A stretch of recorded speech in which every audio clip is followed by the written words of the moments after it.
Hi! Welcome and welcome back to my channel. So in this video guys is mag-update lang tayo tungkol kay Mabilis Cash. Ayan, so nung last na video ko guys is medyo na bad trip ako sa Mabilis Cash. Pero nagulat ako guys kasi nga text sila ng text. So binuksan ko po ang kanilang application and see what I saw. Ayan, so sabi dito high loan amount of 40,000 pesos. So diba dati guys is up to 25,000 pesos or 35,000 but now is 40,000 pesos. But before we continue guys, sa mga hindi pa nag-subscribe, mag-subscribe na, i-hit ang bell button para ma-update ka sa aming videos and tutorials, and of course ay mapabilang din kayo sa mga upcoming na pag-giveaways natin.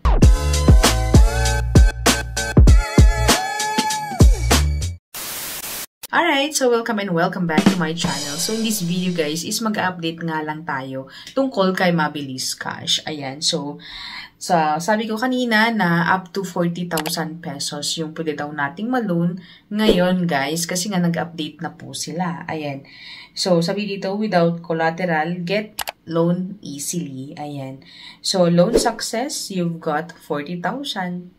O diba? So fast approve, ayan, and up to 4 terms na tayong pwedeng magbayad sa Mabilis Cash. Ayan, so ayan sa kanilang application guys is get up to 40,000 pesos, approve loan amount, increase your limit with one-time repayment. Ayan, so sa mga hindi pa nakanood sa mga reviews ko tungkol kay Mabilis Cash ay andyan lang po sa mga videos. Ayan. So, meron na akong account kaya mapapakita guys is yung loanable or maximum loan amount na gaya niyan. Okay, so 40,000 pesos. So, click natin yung apply. Ayan. So, anyway guys, ay enter natin yung ating phone number. Ayan. So, magbibigay sila ng verification and ito na guys yung aking loanable amount. Ayan, ang aking credit limit. So, ayan na siya guys. So, loan limit of 2,000 pesos. Ayan, so nakaraan is 1,000 pesos. Ayan. Ngayon is 2,000 pesos na pwede ko siyang bayaran in 4 terms. Ayan, so pag first term guys ay sabi dito or yung 4 terms, sabi dito na in every term is 800 pesos ang aking babayaran na up to or 15 days yung loan term. Every 15 days, 800 pesos. Ayan. So, pag naman sa 3 terms, ayan, so 966 po ang aking bayaran every 15 days. Ayan. And pag 1 time or 2 time naman is 1,300. So, pag maliit or short term yung babayaran mo is, syempre mas maliit yung interest na pinatong doon guys. Anyways, ang pipiliin natin is ang ating 2 term para naman medyo mas mababa ang ating babayaran, di ba? 100 or 1,300. And then, click natin yung confirm. Ayan. So, allow Mabilis Cash to access your calendar. Ayan. And click natin yung allow para naman mag-push through tayo. So, ayan na guys. So, agad-agad guys is mag-a-approve na siya. So, loan amount of 2,000 pesos. Loan term is 2 terms. And repayment is after 15 days.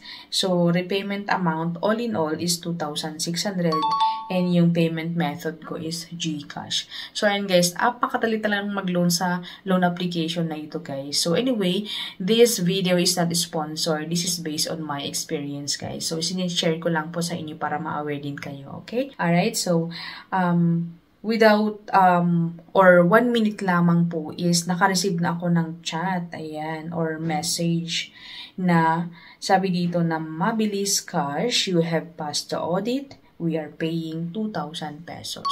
O diba? So, ang kagandahan dito guys is buo mo talaga makukuha ang iyong utangin. Ayan. So, pwede nating masandalan sa mga emergency nating pangailangan kasi nga buo siya. Wala siyang bawas na kagaya ng mga iba na halos half na yung bawas. Ayan. So, after that, sabi ito, reviewed pass. Ayan. So, you have received of 2,000 pesos GCash. Ayan. So, andyan yung screenshot. So, andyan po yung proof na talagang na-receive ko yung buo na 2,000 pesos. Ayan. Anyway, sa mga bago dyan, paano mag-loan kay Mabilis Cash. Ayan. So, matadownload lamang ito sa Google Play Store and meron din po sa iOS. So, download natin yung application sa Android phone natin sa Google Play Store. And after natin ma-download ay ma-open natin, magbibigay tayo ng phone number kasi magbibigay sila ng verification code, and then yung access sa ating camera, device, location, notification, ayan, personal information like ating first name, middle name, last name, gender, year of birth, educational level, marital status, ayan, purpose of loan, email, residence, address, length of address, ayan, and yung ating facial recognition, ayan. And after which, guys, is yung ating work information, kung anong trabaho natin, length of employment, payroll period, monthly total, next day, loan status, company, location, ayan, and yung contact information. So, sila, guys, ay nangangailangan sila ng 3 lamang na contact references. Ayan, so, ilagay natin, guys, and then next na tayo. So, by the way, guys, ito pala yung mga kailangan nilang ID sa Mabilis Cash. So, PRC, SSS, UMID, Postal, Passport, Driver's License, National ID, TIN ID. Ayan. So, ganoon lang po kadali, guys. Magbigay ka lang ng information mo and then mag-picture ka, selfie, and then mag-upload ka ng isang one valid ID, ay pasok ka na agad. Kasi once na nilagay po natin lahat ng information, mga ID natin, upload natin ID, ay ito na, guys. So, meron silang pa-counter. Ayan. So, counter, and that is 2 minutes lamang or 3 minutes na ika-count nila, and then makikita nyo agad-agad kung approve kayo or hindi. So, on my first na loan sa kanila is 300 lamang po talaga. And eventually, ay naging 600, naging 1,000, naging 1,500, and then umabot po ako sa 4,000 pesos. And I don't know what happened, and bumaba po siya, naging 2,000, ganyan. So, nagiging bad po yun sa akin. But anyway, okay na yun, guys. Naka-move on na tayo. Ayan. So, ngayon ay susubukan natin ulit. Ayan, si Mabilis Cash. So, mag-start tayo ng 2,000. Ayan, and then we will repay and titingnan natin, guys, kung magkano yung mga next na pwedeng or next na ating pwedeng ma-loan sa kanila. So, I will update you about that, guys. So, keep watching and keep subscribing to my channel. Ayan. Para ma-update kayo sa mga reviews natin. Ayan. That's it, my video about kay Mabilis Cash. And I hope na nakatulong to, guys, sa mga naghahanap pa rin ng mga lending application na legit na pwede nilang utangan ngayong 2024. So, thank you for watching, guys. And I hope to see you on my next one. Bye!